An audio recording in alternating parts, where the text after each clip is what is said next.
Après plus de 12 mois à la recherche d'un investisseur pour donner corps à ce projet qui lui est cher, Greta Maratabila vient d'avoir gain de cause. À bord de cet engin, elle donne le premier coup de pelle marquant le lancement officiel des travaux de la toute première maison d'arrêt et de réinsertion pour enfants du Gabon, dont voici la genèse. En prenant mes fonctions de président du tribunal pour enfants de Port-Gentil il y a plus de 4 ans, j'ai eu la tristesse de découvrir des enfants incarcérés dans des conditions qui ont attristé mon cœur.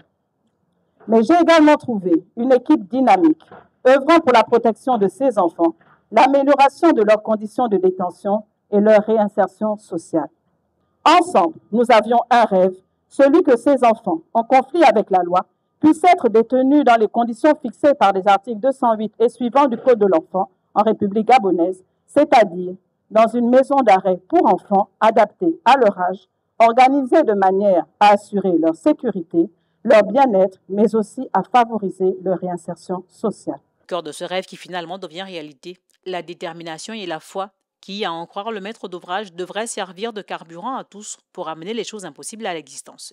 Voici, après plusieurs rebondissements que je n'exposerai pas ici, le rêve peut enfin devenir réalité grâce à la société Assala Gabon, à la contribution du directeur de cette prison, mais aussi grâce à la foi et la détermination d'hommes et de femmes qui n'ont pas cessé de croire que c'était possible.